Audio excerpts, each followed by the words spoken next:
Good morning guys. कैसे हैं? आशा करते हैं आप लोग बहुत अच्छे होंगे।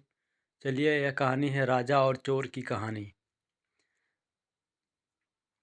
The king and the thief story in Hindi.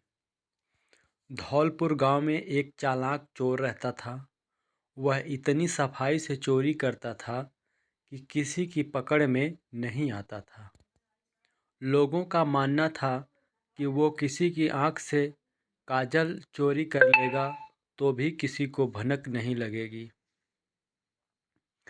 गांव में चोरी करते करते अब उसे बोरियत होने लगी थी। वह दूसरे चोरों के बीच अपनी धाक जमाना चाहता था। उसने सोचा कि क्यों न राजधानी जाकर महल में सेंध मारी जाए। इससे दूसरे चोरों के बीच उसका रुतबा बढ़ेगा। यह सोचकर वह राजधानी आ गया। अब समस्या यह थी कि राजमहल में चोरी कैसे की जाए।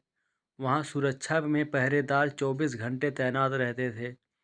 कई दिनों तक रेकी करने के बाद उसने ध्यान दिया कि महल के ऊपर जो घड़ी लगी है वह समय बताने के लिए हर घंटे बजती थी।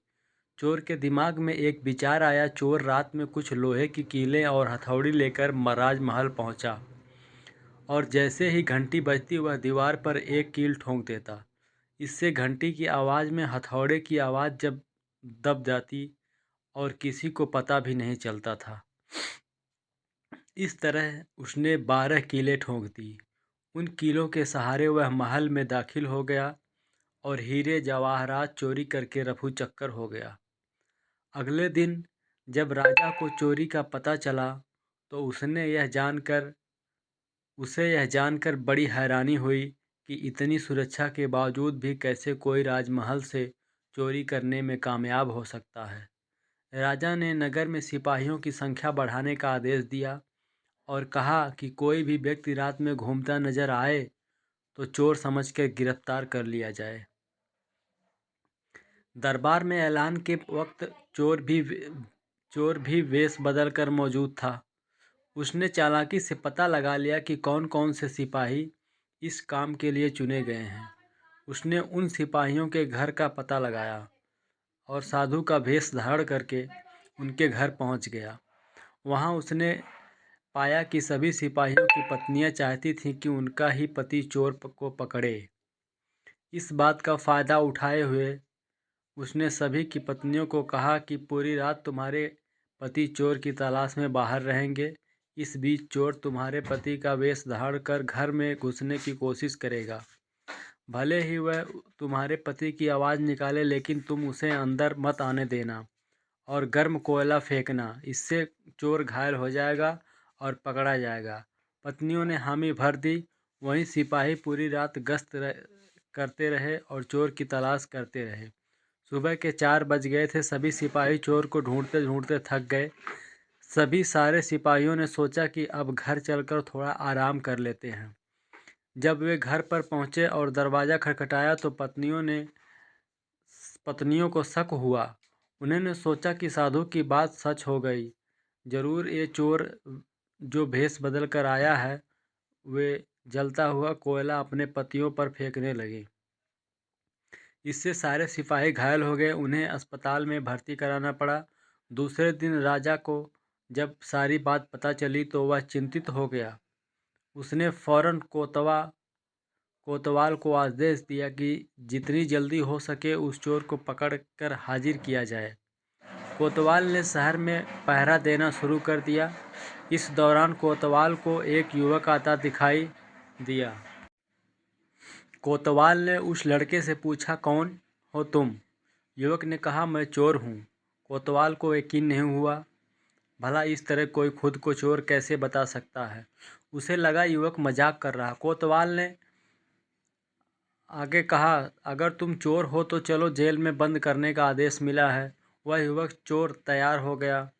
कोतवाल उसे लेकर एक कमरे में गया, जिसे देखकर चोर ने बोला कि कोतवाल साहब, इस जेल को तो कोई भी खोल सकता है। कोतवाल बोला, इसे खोला नहीं जा सकता। चोर बोला, आप अंदर जाइए, मैं बताता हूँ इसे कैसे खोल सकते हैं। कोतवाल मान गया और जैसे ही अंदर गया चोर ने दरवाज़ा बंद करके लॉक कर दिया और हंसते हुए बोला, मैंने पहले ही बोला था मैं चोर हूँ, आप माने नहीं। कोतवाल पूरी रात जेल में बंद रहा। सुबह सिपाहियों की मदद से कोतवाल किसी तरह जेल से बाहर आया और राजा के पास पहुंचकर उसने सारी कहानी पूरी सुनाई। पूरी बात सुनकर राजा दंग रह गया। अब उसने खुद को चोर पकड़ने का फैसला किया। रात होने पर राजा ने गश्त देना शुरू कर दिया। इस दौरान चोर ने साधु का भेष बनाया और एक पेड़ के नीचे धुनी जमा कर बैठ गया। गश्त के दौरान राजा इधर उधर के चक्कर काट रहा था। इस दौरान उसने पेड़ के नीचे साधु को बैठा देखा तो पूछा कि बाबा, इधर से किसी अजनबी इंसान को जाते देखा है क्या? साधु ने भेष में बैठा चोर बोला कि मैं ध्यान में था इसलिए देख नहीं पाया। इस दौरान राजा को एक विचार आया। उसने तय किया कि वह साधु की पोशाक पहनकर पेड़ के नीचे बैठकर नज़र रखेगा और साधु चोर को अपने कपड़े पहना देगा ताकि वह नगर के चक्कर लगा सके।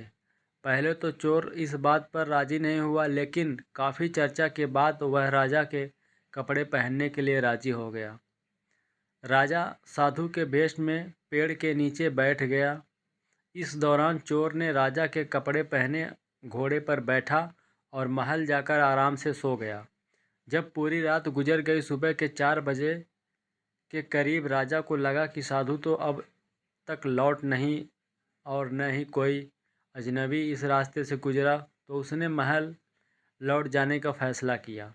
जब वह महल के फाटक के पास पहुंचा तो पहरेदार ने सोचा कि राजा तो काफ़ी पहले महल आ चुके हैं, ये ज़रूर कोई बहरूपिया है। उन्होंने राजा को बहरूपिया समझकर जेल में डाल दिया। भोर होने पर एक संतरी ने राजा को पहचाना और जेल से बाहर निकाला। वह राजा के पैरों पर गिरकर माफ़ी मांगने लगा। राजा ने उसे माफ़ कर दिया। राजा ने महल पहुंचकर देखा कि चोर रात भर उसके बिस्तर पर सोया और उसी की पोशाक में फरार हो गया। अगले दिन राजा ने ऐलान किया कि अगर चोर उसके सामने आ जाएगा तो उसे बख्श दिया जाएगा, साथ ही उसे इनाम भी दिया जाएगा। चोर वहां मौजूद भीड़ से निकलकर बोला कि मैं ही चोर हूं। सबूत के तौर पर उसने राजा को उसकी पोशाक दिखाई और चोरी का सारा सामान भी वापस कर दिया। राजा ने अपने वादे के मुताबिक चोर को माफ़ कर दिया। राजा ने भेंट में उसे एक गांव दिया, साथ ही वादा लिया कि भविष्य में वह कभी चोरी नहीं करेगा। इस तरह चतुराई के बल पर चोर ने खुद को साबित किया और खुशी खुशी जीवन यापन करने लगा। कहानी से सीख, अगर इंसान में बुद्धिमानी और समझदारी है तो वह विषम परिस्थितियों में भी खुद को साबित कर सकता है। देखने और सुनने के लिए बहुत बहुत धन्यवाद। Thank you very so much.